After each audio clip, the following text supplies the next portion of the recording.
అంటే ఇప్పుడు లేటెస్ట్గా ఏంటంటే ఒక న్యూస్ రన్ అవుతుంది. ఏంటంటే గోపీనాథ్ గారి మదర్ ఎవరైతే ఉన్నారో ఆ వ్యాఖ్యల పైన అంటే ఆమె అయితే దీనిపైన నాకు కావాలి కేటీఆర్ స్పందించాలి అని చెప్పేసి అని అంటున్నారు. దీన్ని బట్టి మీరేమనుకుంటున్నారు? అది ఒక నెగిటివ్గా పడుతుంది.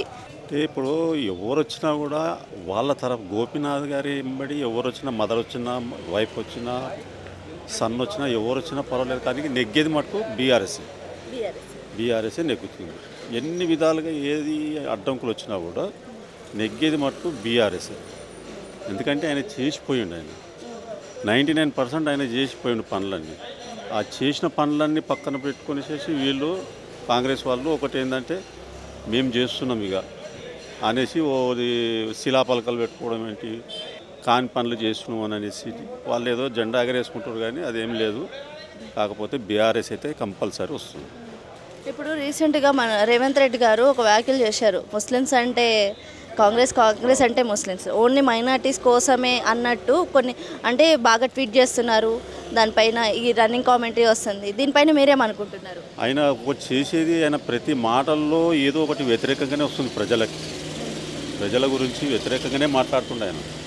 ఇప్పుడు మొన్నటి వరకు మళ్ళీ ఇంకో మాట ఏమన్నాడంటే, మీరు ఓటేస్తేనే బీఆర్ఎస్కి ఓటేస్తారా మీకు ఉచిత బస్సు కట్ అయిపోతుంది, ఉచిత కరెంటు కట్ అయిపోతుంది, సన్న బియ్యం కట్ అయిపోతాయి. ఇవన్నీ అనడం ఆయనకు తగ్గుతుంది? అది కాదు కదా. ఒక లీడర్ అన్నప్పుడు న్యాయంగా మాట్లాడాలి. ప్రతి ఆయన పెట్టింది స్కీములు పెట్టింది ఆయన జోబు నుంచి ఏం పెడతలేడు కదా, అన్ని ప్రభుత్వం ద్వారా నుంచే వస్తున్నాయి. అది ఆయన పర్సనల్గా పెడుతున్నాడు అంటే దానికి కట్ చేయడానికి ఏమన్నా అవుతుంది. ప్రభుత్వం ఇస్తుంది, అది మా ప్రజల సొత్తే, అది ప్రజల సొత్తు ప్రజలకే ఇస్తుండే. ఆయన పర్సనల్గా ఏమన్నా ఇస్తుండే దాని మీద డిమాండ్ చేయవచ్చు. కానీ ఆయన అట్లా మాట్లాడడం తప్పు, అది చాలా మటుకు తప్పు. ఆయన ముఖ్యమంత్రి హోదాలో ఉన్నాడు, కానీ అలాంటివి మాట్లాడకూడదు అసలు. ప్రజలు కూడా అది ఆయనకు మైనస్ అయిపోతుంది. కానీ రూలింగ్ పార్టీ వచ్చేసి మన కాంగ్రెసే ఉంది. ఇప్పుడు వచ్చిన కాంగ్రెస్ అంటే కొంతమంది ఏమనుకుంటున్నారంటే రూలింగ్ పార్టీ కాంగ్రెసే ఉంది కాదు, ఇప్పుడు కాంగ్రెస్ వాళ్ళు వస్తేనే ఏదైనా చేస్తారు, కానీ వేరే పార్టీ వాళ్ళు వస్తే అవి ఏమి జరగవు పనులు. ఇప్పుడు జూబ్లీ హిల్స్ కూడా కాంగ్రెస్ వాళ్ళే రావాలి అని చెప్పేసి కొంతమంది అంటున్నారు. దీనికి మీరు సమాధానం? కొంతమంది మొత్తం 100% కాదు.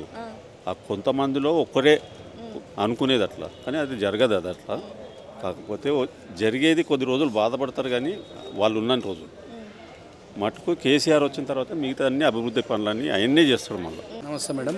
మీ పేరు? నా పేరు వెంకన్న అండి. వెంకన్న గారు, ఇప్పుడు చూస్తూనే ఉన్నారు, ట్విస్ట్లు అన్నాను, మీరు ముందే చూసే ఉంటారు. అంటే ఇప్పుడు బీఆర్ఎస్ తరఫున ఇప్పుడు మొదటి భార్య ఉన్నారు, డైవర్స్ పెట్టినా అవి రద్దయినాయి, అవన్నీ వాళ్ళ కొడుకు బయటకు వచ్చి ఇవన్నీ మాకే చెల్లుతాయి అని చెప్పేసి అంటున్నారు. ఇది ప్రజలు ఎంత మాత్రం తీసుకెళ్తుంది? కాంగ్రెస్ మార్కు రాజకీయం అంటే పచ్చని కుటుంబంలో చిచ్చు ఎట్లా పెట్టాలి, పచ్చగున్న రాష్ట్రాన్ని ఎట్లా సర్వనాశనం చేసినాం, మంచిగున్న ప్రజల జీవితాలను అయోమయం చేసినాం, పేద ప్రజల ఇండ్లు కూలగొట్టేసినాం, రైతులకు యూరియా ఇవ్వకుండా మోసం చేసినాం. కాంగ్రెస్ మార్కు రాజకీయం అంటే ఇదే. వాళ్ళు చేసే పనులకి మాగంటి గారి పెళ్ళి ఎప్పుడైంది, ఆయన రెండో భార్య ఎట్లా వచ్చింది, వాళ్ళ ఇప్పుడున్న పిల్లలు మాగంటి గారి పిల్లలు పెళ్ళిళ్ళకి వచ్చిర్రండి. ఎవడైనా చెప్పుకుంటే సిగ్గుపడతారు, నవ్విపోతారు, సిగ్గు ఉండాలి కొంచెం మాట్లాడుతుంది. అందుకని చెప్తున్నాను, వాళ్ళ ఇంట్లో కూడా చిచ్చు పెట్టిరనడానికి ఇదే నిదర్శనం. ఇది ఎంత మాత్రం ఇక్కడ ఉన్న వాళ్ళున్న కుటుంబాలు, చల్లగా నడుస్తున్న కుటుంబాల్లో చిచ్చు పెట్టడం, ఇది ఎవ్వరు తెలుగు ప్రజలు హర్షించరు. ఇది ఈ మూర్ఖులు చేసే ఇటువంటి మూర్ఖత్వం వల్లనే వాళ్ళు ఓడిపోతారు ప్రజల్లో. వాళ్ళ ప్రజల్లో ఏహ్యభావం ఎందుకు వచ్చిందంటే ఇటువంటి పనుల వల్లనే. వాళ్ళ పిల్లలు చేశారంటారా? మరి ఇంకెవరు చేస్తారండి? మరి ఇండియన్లు లేని వీళ్ళు బయటకు వచ్చారు, ఇప్పుడు బయటకు వచ్చారు, కానీ కాంగ్రెస్ ఎలా చేసి ఉంటారు? ఇప్పుడు ఏం నడుస్తుందమ్మా, ఎలక్షన్ నడుస్తుంది కాబట్టి బయటకు వచ్చారు.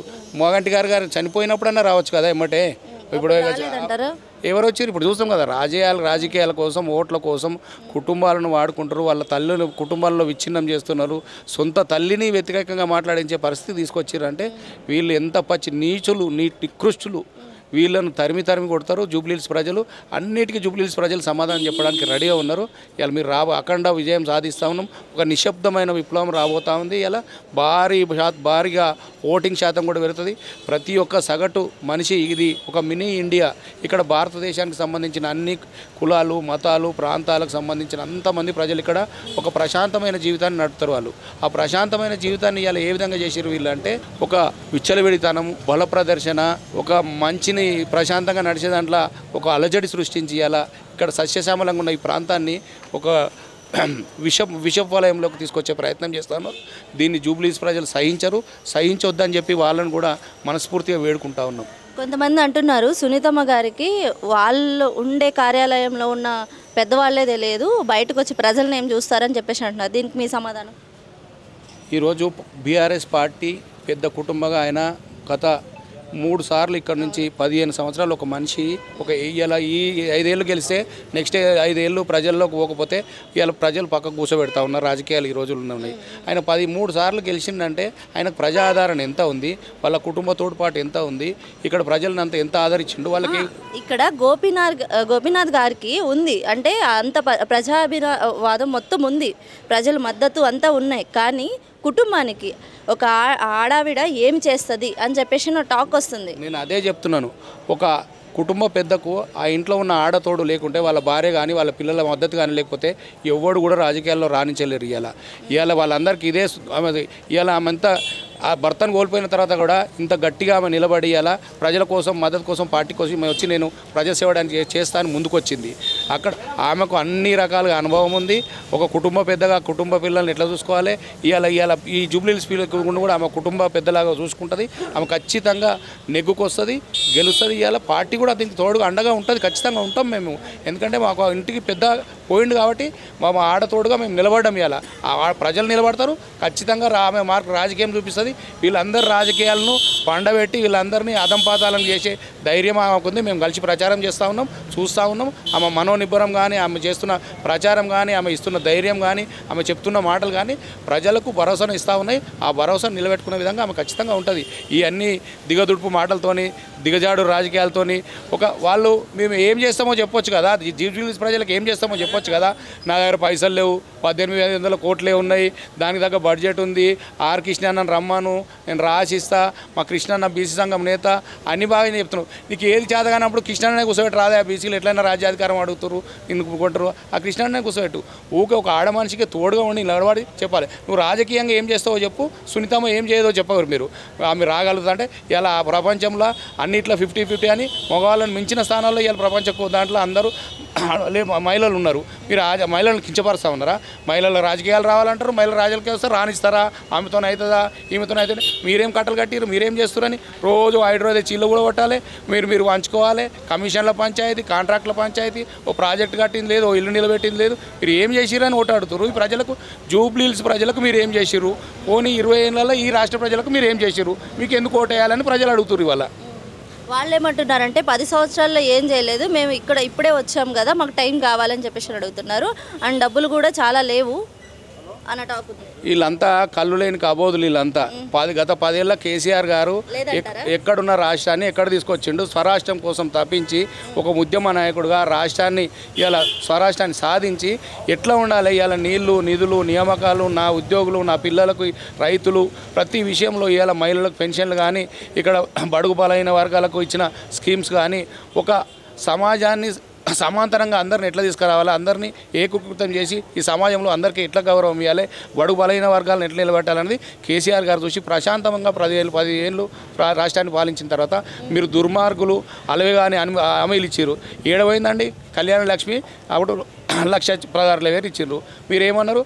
ఆ 1,00,000కు తోడు తులం బంగారం ఇస్తా అన్నారు. ఇప్పుడు అడిగితే తులం 1,32,000, 1,30,000 అయిందంటారు. అరే నాయన 1,30,000, ఆ 1,00,000కు ఇంకో 75,000 కలిపి తులం పెరిగిందయా, ఈ 1,00,000కు 75,000 కల్పిస్తున్నామని చెప్పారు. ఏది చేతగాని దద్దమ్మలీలు రోజు మా గల్లెపెట్ల ఎట్లా నిల్లాలి, నేను ఏం సంపాదించాలి, ఇంకో 2-3 ఏళ్ళలో మా గవర్నమెంట్ పోతుంది అంతే తప్ప ఈ రాష్ట్రానికి ఏం చేద్దాం, ఈ ప్రజలకు ఏం మాటలు ఇచ్చినాం, ఏం చేద్దామన్న ఆలోచన లేని వ్యక్తులు వీళ్ళు సొంతంగా వాళ్ళు ఉన్న 3 క్యాబినెట్ మినిస్టర్లు కూర్చుంటే ఒకరు చూసుకునే పరిస్థితి లేదు. ఇలా ఎవరికి చెప్తారు? వీళ్ళ మాటలు ఎవరు నమ్ముతారు? వీళ్ళు దొంగ మాటలు ఎవరు నమ్మరు. మేము కూడా దయచేసి జూబ్లీహిల్స్ ప్రజలకు కూడా మీ ద్వారా ఇక్కడ ఉన్న అందరికీ మేము విన్నవించేది ఏంటంటే, ఈ అరాచక పాలన పోవాలంటే, ఈ ప్రజల్లో వీళ్ళలో ఒక మార్పు రావాలంటే, ఈ సీటు వల్ల కాంగ్రెస్ ప్రభుత్వం కూలిపోదు, బీఆర్ఎస్ఎం అధికారంలోకి రాదు. కానీ మీరు ఇచ్చే తీర్పు ఈ రాష్ట్రానికి ఒక సూచన చూపిస్తుంది, ఒక మంచి నడవడికి పోతారు, మీ రాజకీయంలో ఏమైనా మార్పు వస్తుందేమో అని చెప్తా ఉన్నాం తప్ప. అందుకే ఖచ్చితంగా ప్రజలు బీఆర్ఎస్ వైపు మొగ్గు చూపుతారు, కేసీఆర్ గారిని బలపరుస్తారు. దీంతో వచ్చే 3 ఏళ్లలో ఈ రాజకీయం ఏముంటుంది అనేది ప్రజలు ఒక సంకేతాన్ని ఇస్తారు.